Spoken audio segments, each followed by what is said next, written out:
Paris, the 30th of September, 1811. A woman sits in a chair and watches 4 carriages stop outside her door. She already knows what they have come to do. She is 59 years old, one of the most celebrated novelists in Europe, and there is a tumor growing in her breast.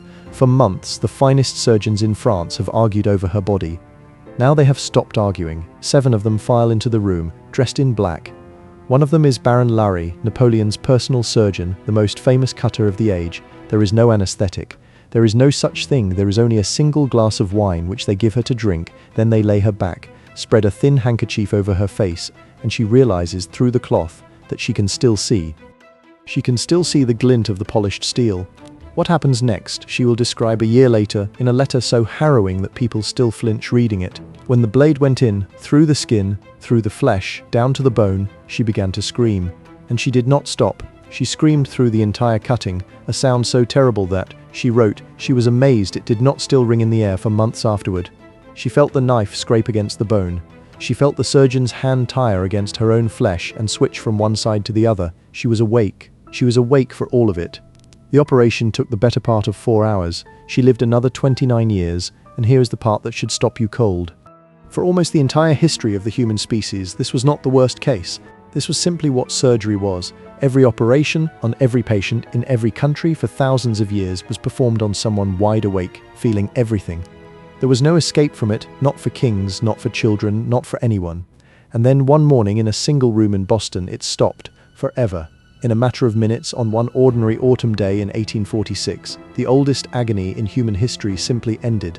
This is the story of how, and it is also the story of the men who ended it, because almost every one of them was destroyed by what they'd done. So how was it done? How do you cut into a screaming, conscious human being and actually finish the job? The answer was brute force. Before an operation, the patient was not sedated. They were restrained. Strong men, 4 of them, sometimes 6, pinned the arms and the legs and the shoulders to the table and held on, because the instant the knife went in, the body would fight to escape with everything it had. A strip of leather was jammed between the teeth to bite down on, and then the surgeon began, and the room filled with the one sound every operating theatre had in common, screaming. It was so constant, so expected, that hospitals were built around it. The operating rooms were placed at the very top of the building, or at the far end of long corridors, specifically so the patients waiting their turn would not have to listen to the ones ahead of them. Surgeons wrote about the cries following them home and haunting them for years. The screaming was simply understood to be part of the work, like the blood on the apron, and because there was no way to stop the pain, surgery was a last resort, chosen only when the alternative was certain death. People lived with bones set crooked. They let tumors grow and infections spread rather than face the knife, because facing the knife meant facing all of it, wide awake. So in that world, one quality mattered in a surgeon above every other, not gentleness, not precision, speed. Every second under the knife was a second of pure agony, and a second closer to death from shock and blood loss. The kindest thing a surgeon could offer was to be fast. The entire craft of surgery had been bent around a single desperate goal: get it over with before the patient dies of the pain itself. Which is how medicine produced a very strange kind of celebrity, a man famous not for his care, but for his speed. The fastest knife in London, his name was Robert Liston, and in the operating theatres of London in the 1830s and 40s, watching him work was something close to a spectacle. Liston was tall and immensely strong, and he could take a man's leg off in under 30 seconds. He would stride into the theatre, glance up at the rows of spectators in the gallery, and call out 2 words, "Time me." Then he'd clamp the flesh and move so fast that observers swore the flash of his knife and the rasp of his saw came at the same instant. He was said to hold the bloody blade clenched in his teeth to keep both hands free as he worked. In an age of screaming, 30 seconds of it was mercy, and Liston delivered. But speed has a cost, and this is where Liston's legend turns dark. And whereas always on this channel, we have to separate what people love to repeat from what we can actually prove. The most famous story about Robert Liston is this. He was amputating a leg at his usual breakneck pace when the knife moved so fast it sheared off the fingers of his young assistant. Switching instruments mid-cut, he slashed through the coat of a spectator who was so certain the blade had run him through that he dropped dead of sheer fright on the spot. The patient later died of infection, so did the assistant, which means one operation had supposedly killed 3 people, the only surgery in history with a 300% mortality rate. It's a perfect, horrifying story, And it is almost certainly not true when historians go looking for the primary sources, the records that should exist if it really happened, they find nothing.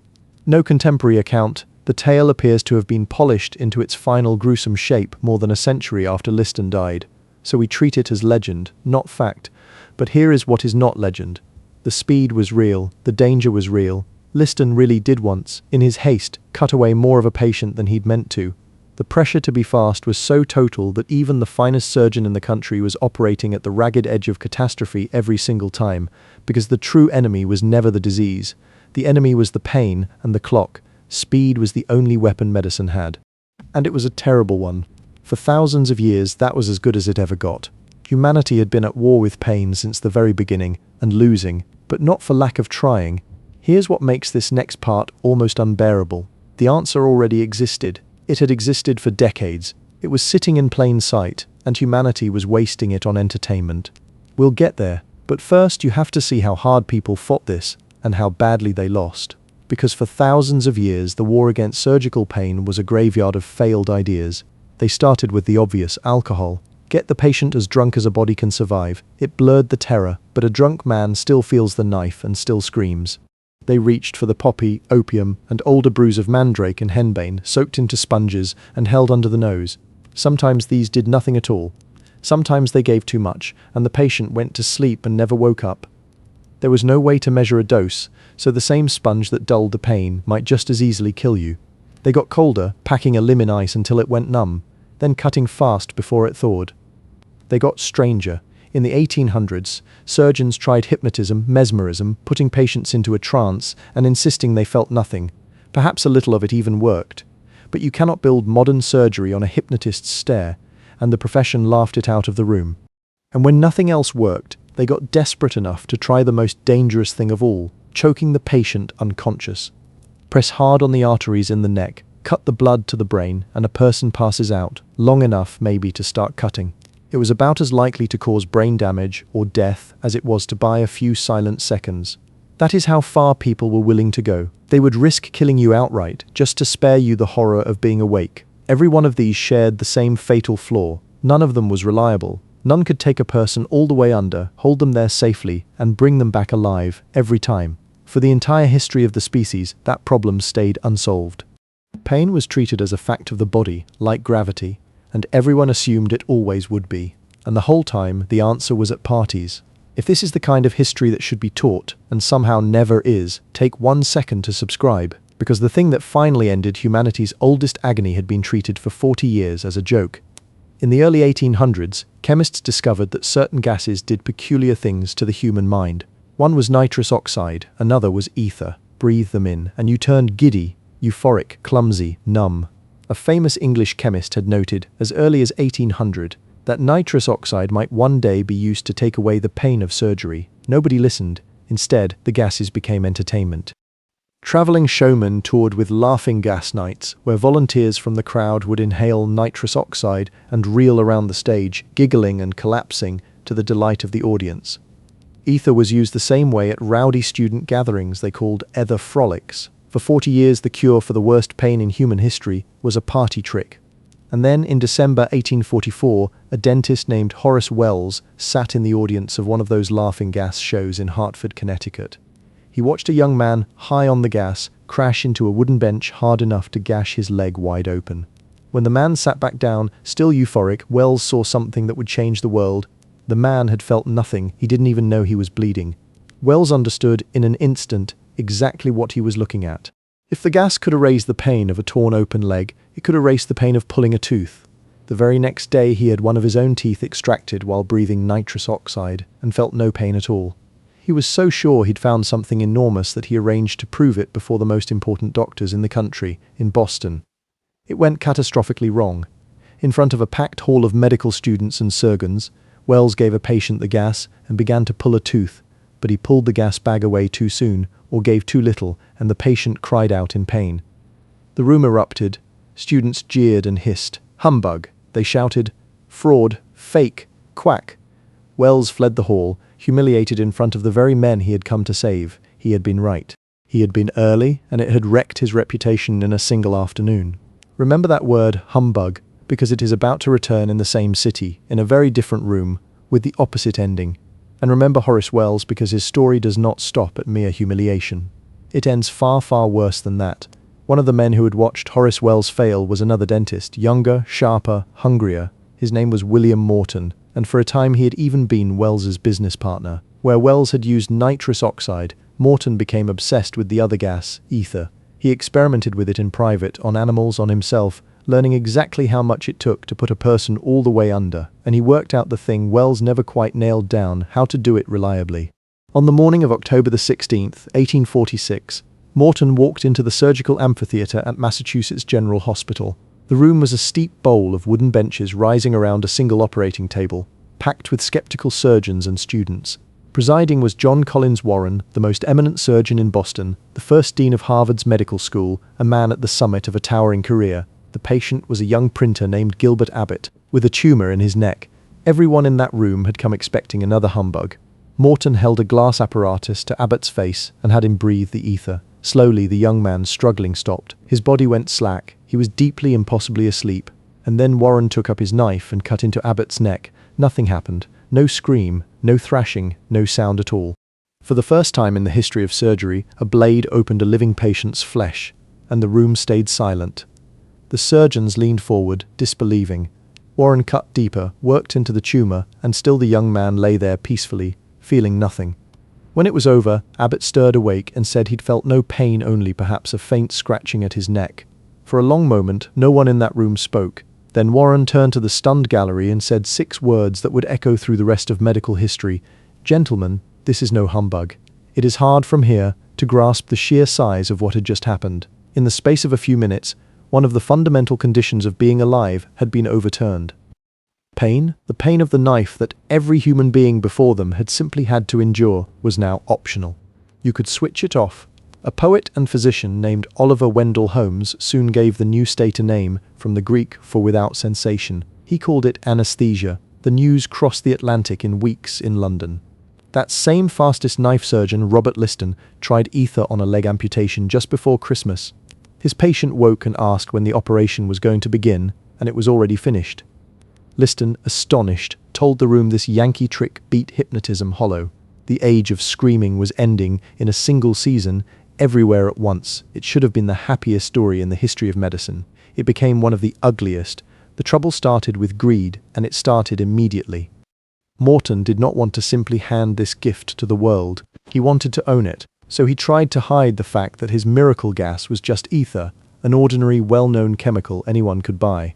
He disguised the smell, gave it a made-up name, Lithium, and raced to take out a patent, so that every surgeon who ever wanted to use it would have to pay him first. It was one of the most important discoveries in human history, and his opening move was to lock it behind a toll gate. It backfired. Doctors quickly realized Lithium was nothing but ether, and the patent was worthless. But Morton's grab for ownership lit a fuse under a question that would consume the rest of his life, and the lives of 3 other men, who really discovered anesthesia, and who deserved to be paid for it. There were 4 claimants: Morton, with his ether demonstration; Horace Wells, who insisted he had been first, with his nitrous oxide, and had failed only on a technicality; Charles Jackson, a Harvard chemist who claimed he was the one who'd told Morton about ether in the first place; and quietly, a country doctor in Georgia named Crawford Long, who it turned out had actually used ether on a patient back in 1842, 4 full years before Boston, but had never bothered to publish it, and so had no fame at all. The fight that followed was long and vicious and ruinous, and it destroyed nearly everyone it touched. Horace Wells, the man who had first glimpsed the answer at a laughing gas show, fell the hardest. As the credit slipped away from him, he began experimenting on himself night after night, with a newer anesthetic that had just appeared, chloroform. A Scottish doctor named James Simpson had introduced it as an easier, faster alternative to ether, but chloroform carried a hidden cruelty. It was far more dangerous. A slightly wrong dose could stop the heart cold, and it had already begun, quietly, to kill. Wells didn't know that. He only knew it dulled his mind and numbed his despair, and he took it again and again until he was addicted, and his mind began to come apart. In January 1848, deranged by the drug, he ran into a New York street and threw acid at 2 women. He was arrested and thrown into the notorious Tombs prison. And there, as the chloroform cleared and he understood what he had done, Horace Wells made a final, terrible choice. He breathed in a dose of the very drug that had ruined him one last time to numb himself and cut open the artery in his own leg. He died in his cell at 33.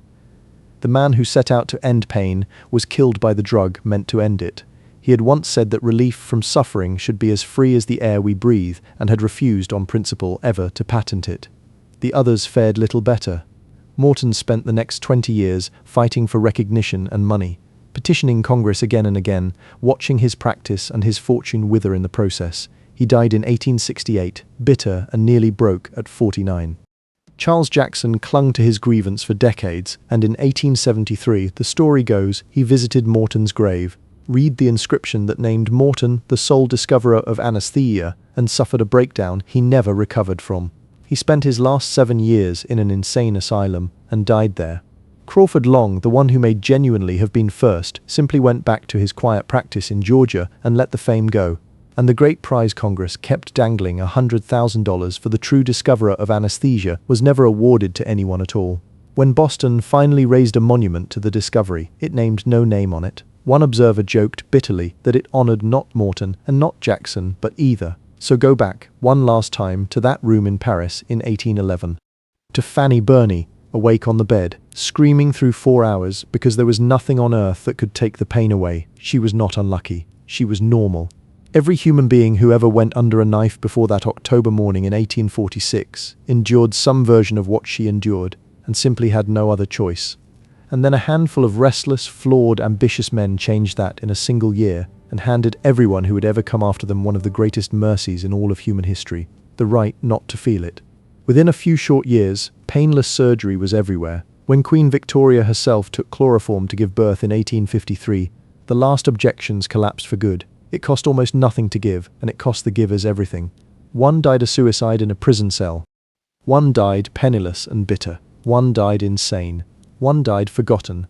The pain they erased from the world, they seemed only to move off the operating table and onto themselves. That is the ledger this channel exists to read. Not the triumphs history carves in stone, but the hidden price underneath them, the people who paid. So the rest of us never had to. History remembers the discovery. It tends to forget the cost. For all of human history, the kindest thing a surgeon could offer was speed.